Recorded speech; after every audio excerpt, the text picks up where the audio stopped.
2025 में आपको ये लेनी चाहिए नहीं लेनी चाहिए? हाँ बस एक है इशू, माइलेज। वो 400 सीसी पे तो ना जाए। माइलेज मेरे को रैश में देती है 8 to 10 दे देती है। 8 to 400 सीसी के हिसाब से ये तो बहुत कम है। बहुत ज्यादा कम। तो आप 2 बार मेरा एक्सीडेंट हो चुका है, तो इसका जो इंजन है यहाँ पे 2 बार छेद हो चुके हैं। अच्छा। इतनी मतलब बहुत बहुत बेकार है बिल्ड क्वालिटी। और एक है T400, उसमें आपका सस्पेंशन भी अलग होंगे। आप रोड पे कभी ना कभी एक्सीडेंट तो होना ही होना है, कि वो है 202 kg की। तो अब उसमें गिरूंगा तो एक तो व्हीली मशीन भी चाहिए थी, क्योंकि बाइक फाइनल कर दी। पावर वाइज इतनी बढ़िया पावर है इसकी, बिल्ड क्वालिटी आपको पता ही चल गई। बस ये खड़े खड़े पे बाइक हल्की सी गिरी है, वो भी थोड़ा फीचर्स इसमें और डाले। मोड्स डाले, नेविगेशंस डाले, हेडलाइट है, मतलब ठीक है। इतनी ज्यादा अंधेरे में जाओ तो इतनी अच्छा काम नहीं करती है। लो भी नेक्स्ट सर्विस होगी वो 16,000 पे होगी। ये 400 समथिंग के हैं, 900 ऑलमोस्ट 1000 रुपीज का है वो। 600 700 खाली आगे का। हाँ, और आप एक चीज जो यूनिक हो पूरी की लोग देखे इस।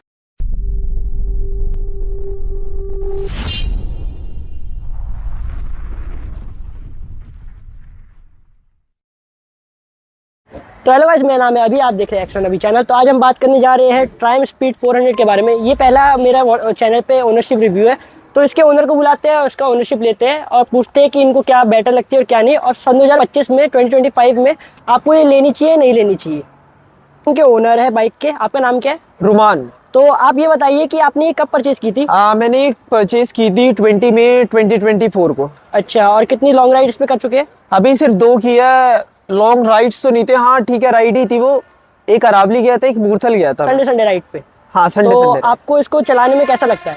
चलाने में बहुत अच्छी है, बहुत कंफर्टेबल है, पावर वाइज इंसेन है बहुत। कोई दिक्कत, कोई परेशानी? नहीं कुछ ऐसा नहीं। हाँ बस एक है इशू, माइलेज। क्यों माइलेज में इसमें क्या दिक्कत? थोड़ी मेरी रैश ड्राइविंग है। हाँ जी। वो मूड पे डिपेंड करता है, कब रैश वो सब चीज। माइलेज मेरे को रैश में देती है 8 to 10 दे देती है। 8 to 10? हाँ, और जो मैं लॉन्ग मूर्थल गया था, मूर्थल पे मेरे को लास्ट दी थी 15 to 18 दी थी इसमें। तो 400 सीसी के हिसाब से ये तो बहुत कम है। बहुत ज्यादा कम। तो आपने इसको चेक करवाया था?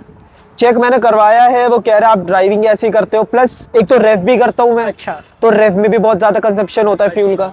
तो आपने कब परचेज करी थी और कितने की परचेज करी थी उस टाइम पे? मैंने 20 मई को परचेज की थी 2024। अब हो गए होंगे max to max 8 to 9 months. ये मैंने परचेज की थी 2,89,000। अच्छा, और जो अब आ रही है वो कितनी की आ रही है? वो अब जो आ रही है वो, अब इसका मॉडल का प्राइस थोड़ा कम हो गया है, 2,17,000। वो मिडिल मॉडल है ये। अब एक टॉप मॉडल निकाल दिया है, वो है ट्रायम्फ स्पीड 400 Y25। ओके। अब मेरे को कंफर्म नहीं है वो Y25 है, बट इतना पता है Y से स्टार्टिंग है नेम उसका। तो वो मॉडल का है, वो आपका पड़ रहा है 240 250 समथिंग का। वो टॉप मॉडल है, मिडल है। और इससे एक लोअर मॉडल आता है T400। उसमें आपका सस्पेंशन भी अलग होंगे, आपके मिरर भी इधर आ रहे हैं, हैंडल बार मिरर नहीं प्रोवाइड कर रहे। वो आपका 1,99,000 का है, ऑल राउंड 2 लाख समथिंग का है वो। तो आपको ये परचेज करने का मतलब मन कैसे हुआ? परचेज मेरी फर्स्ट प्रेफरेंस थी GT 650। तो मैं GT 650 की कोटेशन लेके आया, टेस्ट राइड सब ली। फिर मेरे मन में एक ख्याल आया कि अगर मैं इनकेस कभी देखो चल रहे हैं रोड पे, कभी ना कभी एक्सीडेंट तो होना ही होना है। तो मेरा एक्सीडेंट ना हो जाए तो मेरा क्या होगा बाइक पे, क्योंकि वो है 202 kg की। तो अब उसमें गिरूंगा तो अगर पैर वैर फंस गया तो उसी टाइम खत्म है सब चीज। वो तो है। और ये है 176 kg की। तो होता है ना कि first impression is last impression. तो मैं जब शोरूम गया ट्रायम्फ के, जब मैंने कैस्पाइन ब्लू कलर देखा तो उस टाइम ही दिल आ गया था। जब मैंने टेस्ट राइड ली, मेरे को एक तो व्हीली मशीन भी चाहिए थी, क्योंकि ड्रीम बाइक Z900 है, इन फ्यूचर वही लेनी है। तो मेरे को व्हीली के लिए भी चाहिए थी कि व्हीली भी सीख जाऊंगा एज अ बिगनर। तो जब मैंने इसकी टेस्ट राइड ली, मैंने जस्ट हाफ रेव दिया होगा, हल्का सा क्लच छोड़ा है, जो इसकी व्हीली पॉपअप हुई है ना, उसी टाइम बाइक फाइनल कर दी। पावर वाइज इतनी बढ़िया पावर है इसकी, इस रेंज में और इस सेगमेंट में। अच्छा, तो मुझे ये बताइए कि आपने इसमें कोई मॉडिफिकेशन करवा रखी है? अभी पूरी स्टॉक बाइक है। पूरी स्टॉक बाइक। और इसकी एग्जॉस्ट, एक मेन रीजन ये भी है, एग्जॉस्ट नोट की वजह से मैंने ये ली है एज अ स्टॉक एग्जॉस्ट। एक बार एग्जॉस्ट का साउंड सुना सकते हैं आप? ये इसका मीटर है, साउंड सुनते हैं इसकी साउंड बहुत देसी है।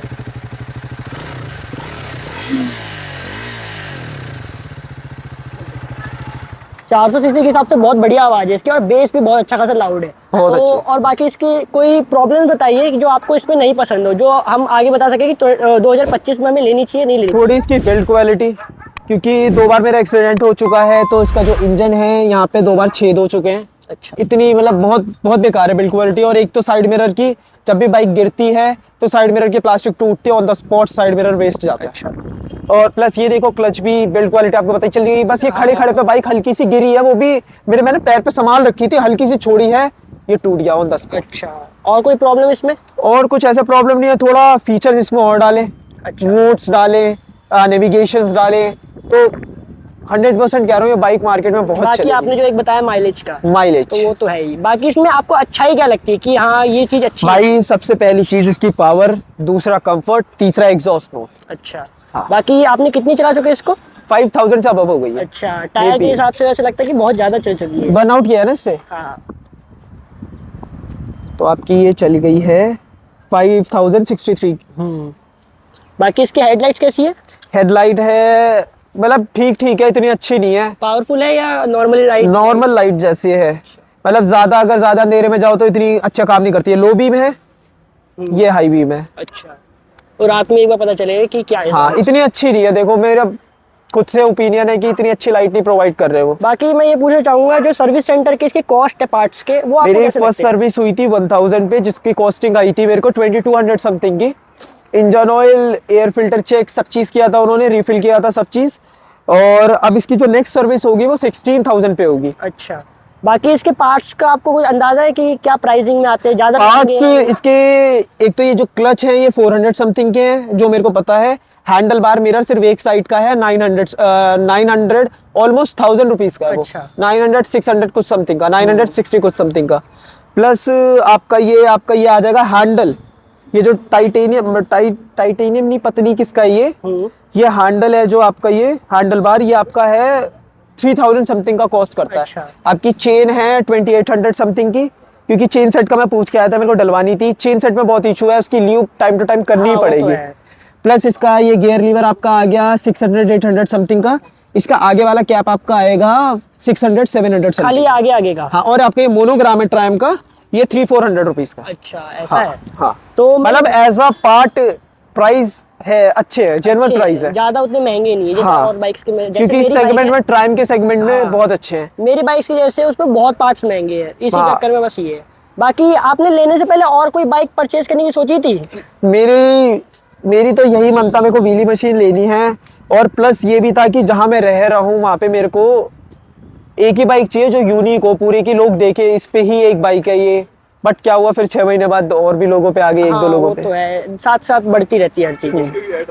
तो ये बताइए, अगर जैसे आपके किसी फ्रेंड के पास 3 लाख रुपए है और आपको उसको कोई बाइक बतानी होगी, अपनी छोड़ के या अपने हिसाब से ही बता सकते हो, तो आप कौन सी बेस्ट मानोगे? देखो एज अ बिगिनर वो 400 सीसी पे तो ना जाए। अच्छा। क्योंकि ओवर पावर बहुत होती है वो, जैसे मेरी है बहुत ओवर पावर है। हाँ। और प्लस हर किसी का अलग अलग ओपिनियन होता है। तो अगर देखा जाए बंदा हाँ है, उसको अच्छा चलाता है, सब उससे पहले भी कोई चला रहा था, तो एज अ 400 सीसी मैं 2 ही बाइक सजेस्ट करूंगा इस सेगमेंट में। एक तो ट्रायम्फ हो गई और एक आई है बजाज की NS 400 Z। ओके। तो ये कुछ था इसका ओनरशिप रिव्यू, बाकी हम बात करते हैं। था इसका ओनरशिप रिव्यू, भाई से मिलकर बहुत बढ़िया लगा। थैंक यू भाई चैनल पे आने के लिए। बाकी अगर आप वीडियो पसंद आई तो लाइक कमेंट सब्सक्राइब जरूर करना मेरे आने वाली वीडियोस के। तो मिलते हैं किसी बड़े से वीडियो में, टिल देन बाय बाय।